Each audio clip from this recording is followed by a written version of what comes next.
first tool you're going to want is a 1/2-inch ratchet. You can use air or hand tools. I'm going to go through hand tools because most guys have the hand tools and not the air tools. Second tool, 3/8 ratchet. I happen to have a telescoping ratchet. Harbor Freight's your friend. It allows you for leverage when you're putting the first set of bolts off a vehicle that haven't ever been off before. Leverage is your friend. So telescoping gives you leverage. 3/8 happens to also be a 1/4 from Harbor Freight. 12mm box end wrench. I have 2 styles, again leverage. I've got a ratcheting box end wrench, and then I've got a Mac long leverage 12mm, 14mm box end. You'll use both ends of this doing certain things on the rear end. Next tool is going to be a 17 box end wrench. The next tool is your 12mm socket.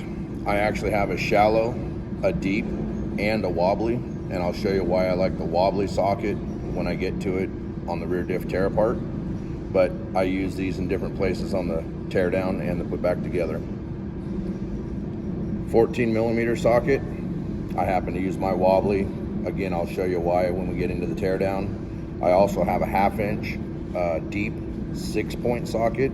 I like to use 6 points every time I do things because they don't tend to round off the shoulder of the head of the nut and bolt. 12 points can do that, especially if you're in the rust belt. 6 points don't typically do that. Same thing with a 17. I've got a 17 wobbly 6-point and a 17 half drive 6-point. Again, if you're doing the first break apart tear down, it's going to be tight. Sometimes factory tight is ugly. Leverage is your friend, and 6 points are your friend. Pin punch. This is going to be for once the locker, or the differential is tore down and you're taking the ring gear center guts out. 5/32 punch is what you're going to need to get the small wrist pin out of the floater pin in the carrier, and I'll show you that when we get there as well.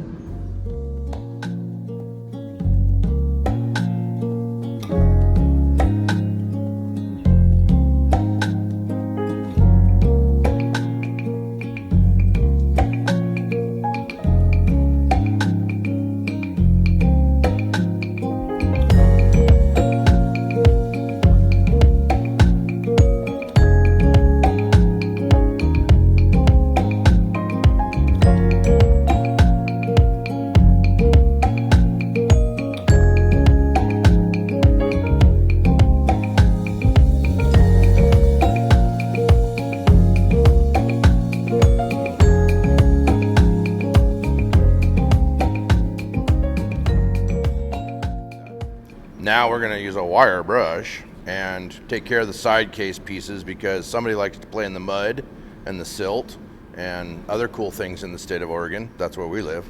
So we're just going to wire brush the outside real quick.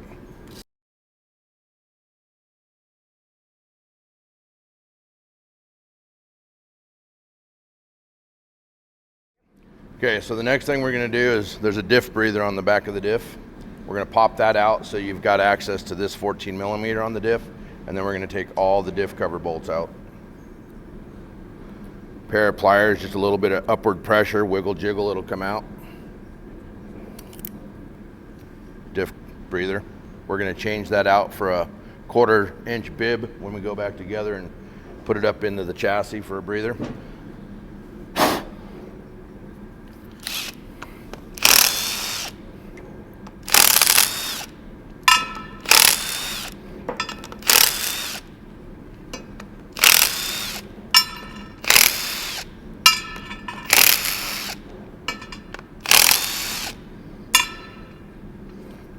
Love tapping, just like that.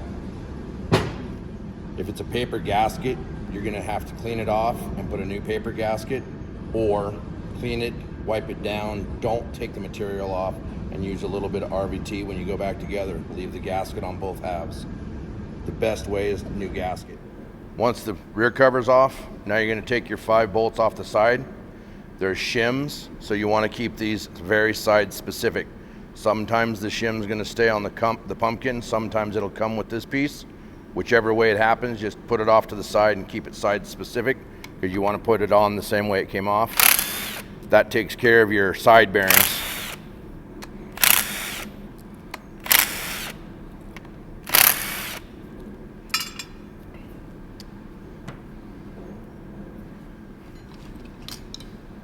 Also of note, right down here in the wet, there's an arrow. Pictures in the instructions will show it, but there's an arrow on the case and there's an arrow up here on the side cover. Those orientate the side cover because these are in a specific location. It'll only go back together one way. Give it a love tap.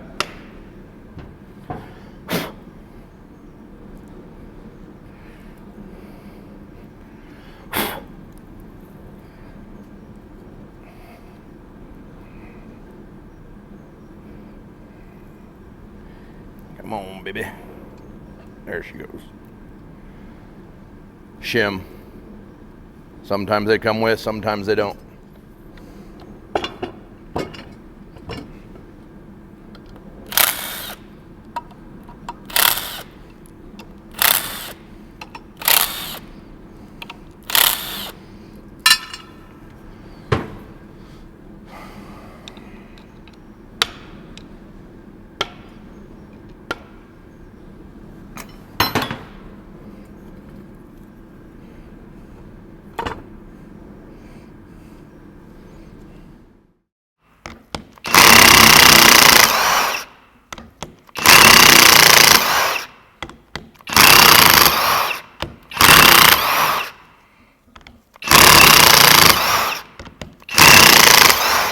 Makes pretty quick work of it.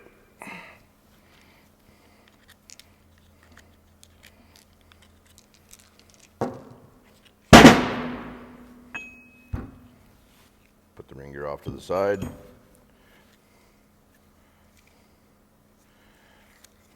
Normally they've got a yellow paint or something where the pin's at. You've got to punch that out with the 5/32 pin to get that pin out. Goes in the hole. We're going to gently persuade it out.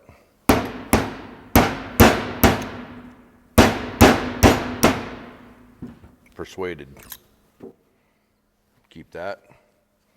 Once that's out, you can use the same pin punch. Once you've persuaded the small pin out, persuade the large pin out using the pin punch. Inspect it, set it off to the side with the small pin. You're going to use it again. Rotate the diff. You're going to float those side spiders out, the floating spiders. They're going to maybe have shims behind them. You got to make sure that they do not leave the shim in the carrier assembly. So just inspect them as they come out. Inspect the carrier as well. These don't have a shim on them, so we're good to go. Once that's done, set the carrier up. Now you're ready to pull the side gears. Side gears will have a shim behind them. Sometimes they'll stay in the carrier. Sometimes they'll come with the gear. This one appears to have come out with the gear. They can be hydro locked up against the gear due to gear oil. So you'll use your fingernail, a pick, or love tapping on the bench.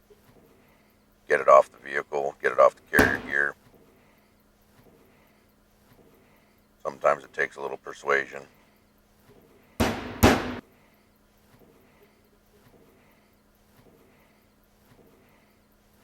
Once you've got it off the back of the gear, set it off to one side to make sure it stays side specific to the carrier assembly. This one's arguing a bit. Once it's off, set the side gear off to the side. It's going to be used again. Take the other gear out. Verify where the shim's at. This one appeared to stay in the carrier. Verify that. Inspect it. And pull it out of the carrier assembly. Gear's not going to get used, but the shim will get used. Side specific again. Set all the small gears off to the side. They're now spare parts. Inspect your carrier assembly. Make sure everything looks good. Now you're ready to put a locker into it. All right, so the infamous Torq-Masters Torq Locker 5-bolt unit.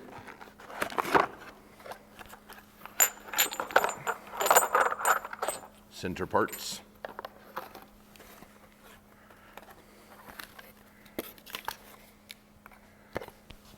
Spider number 1. Inside of spider number 2 is a set of springs.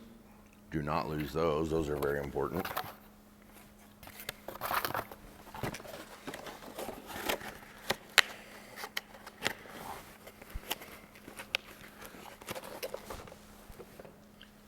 All right. So these are unisex. Doesn't matter which side it goes on. If you have grease or oil, sometimes it helps to put a little bit of grease oil here. We have enough gear oil on these things still that we're going to go ahead and just pop them in that way. All right, so that's spider number 1, side gear number 1. This will be side gear number 2.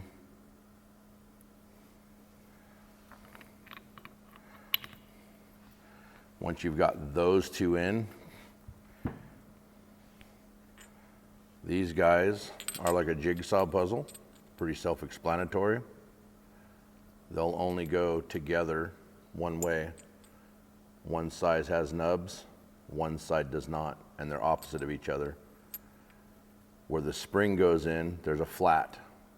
That flat you'll want to put against these sides going in because it'll help you just drop into place.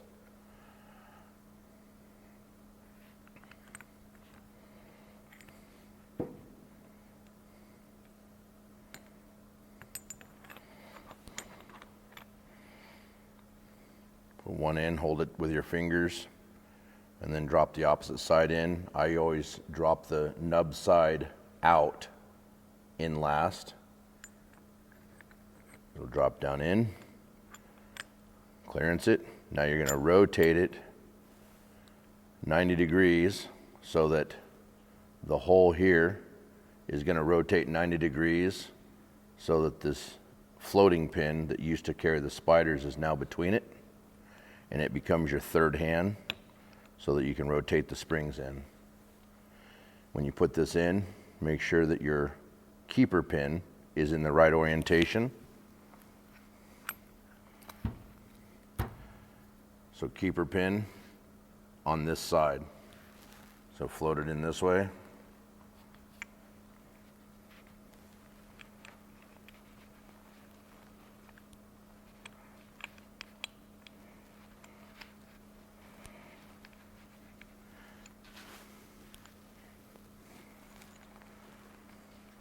There she went.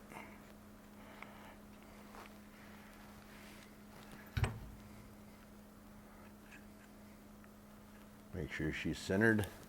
I always take the 5/32 pin once you think it's home.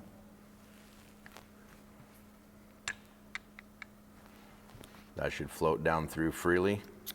Make sure.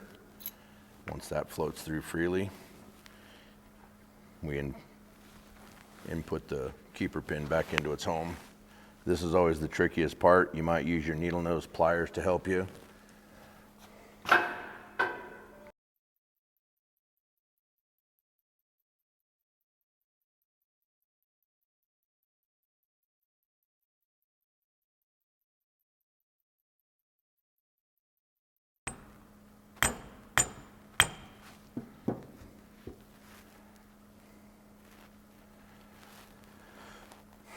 Do what it takes to get it started, and then help send it home.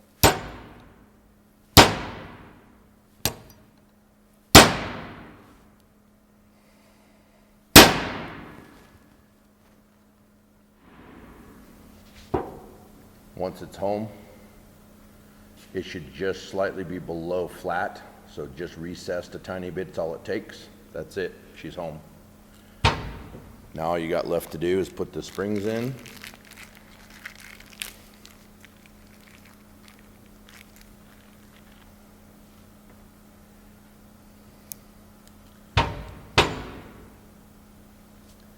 I like to use my 45-degree needle nose for this. Don't put a lot of tension on it till you get it right home. You can use the pin or a flat blade screwdriver, squeeze it, drop it, she's in. Make sure it's nested all the way down in the socket. That side's done.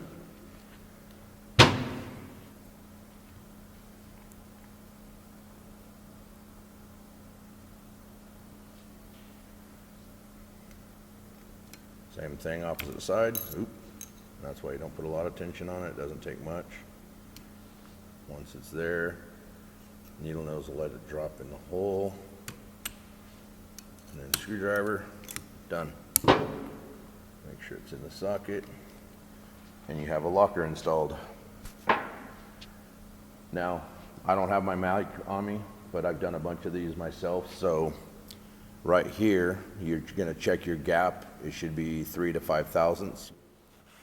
Give it a quick wipe down. Make sure the surface is clean before you put the carrier ring gear back on.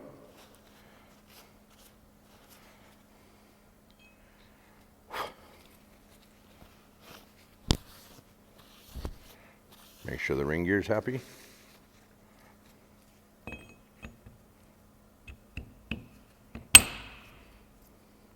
Ring gear should float on the carrier assembly if she's all the way home. Carefully flip it over, align your holes, and put it back together.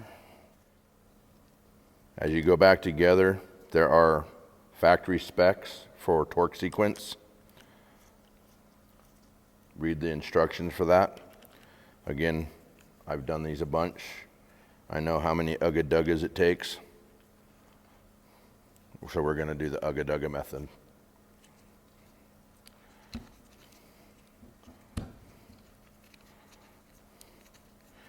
Make sure you've hand started all the carrier ring gear bolts.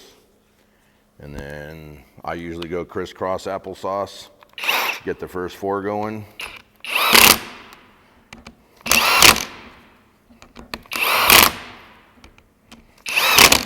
And then just go around again.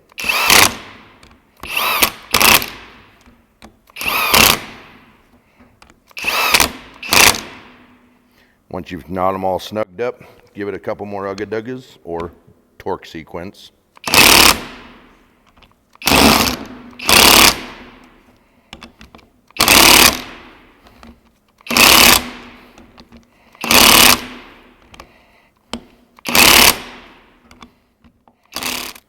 Okay, so most of you, if you're doing this on your own by yourself, 5-gallon bucket becomes your 3rd pair of hands.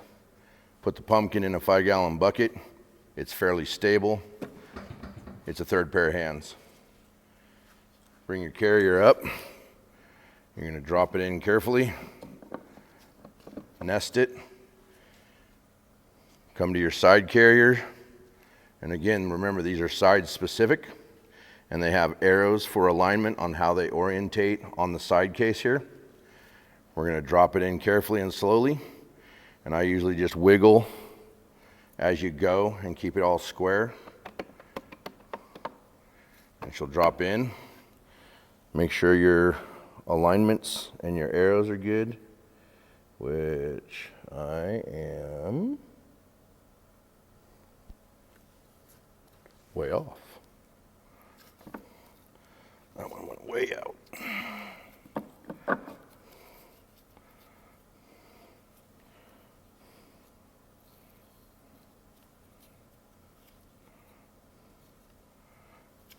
All right. Once you're aligned, all your 12mm bolts will go home. Again, I always finger start, hand start everything.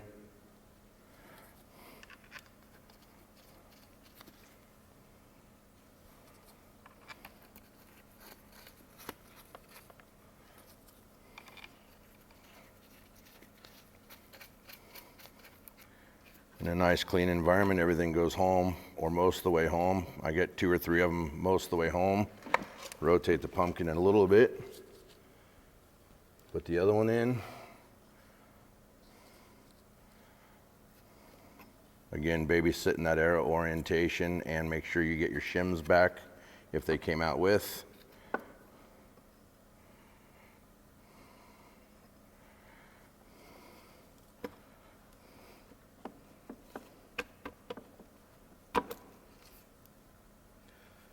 Everything should go home and line up happy.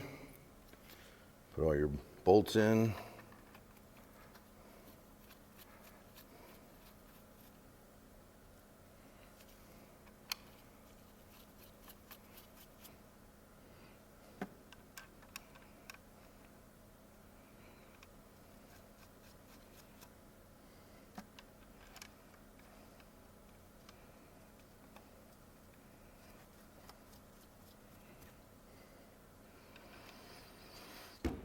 All the bolts are in.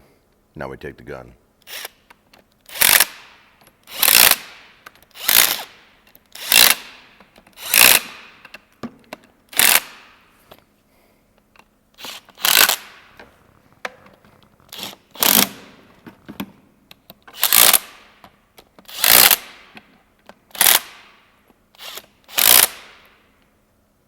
And that's your side kit. Choose to put oil in the diff after you've put it all back together and in the vehicle.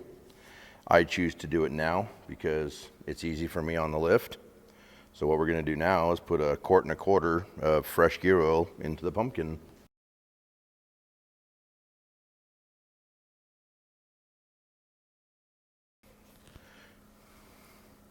I like to run the gear oil over the top of everything and let it run down through the locker, down through the bearings on both sides.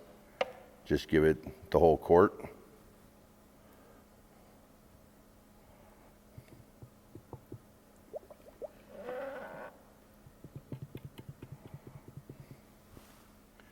There was still a little bit of the oil left in this one, so. At 1.25 quarts, 1.25 your gear oil should just be, if you're sending straight up and down with the pumpkin, the gear oil in this position will be right at the top of your pinion gear where it comes into the ring gear. Make sure you put that in the up position and not the down position, because it can go both ways. You'll know real fast if it's in the wrong position.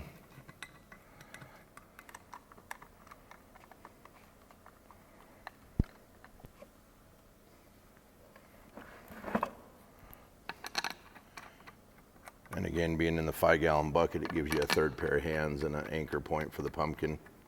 Works out pretty slick. Once you've got them all in and hands started, either torque them down to spec with a hand tool or torque them down to spec with an air gun, electric gun. Crisscross.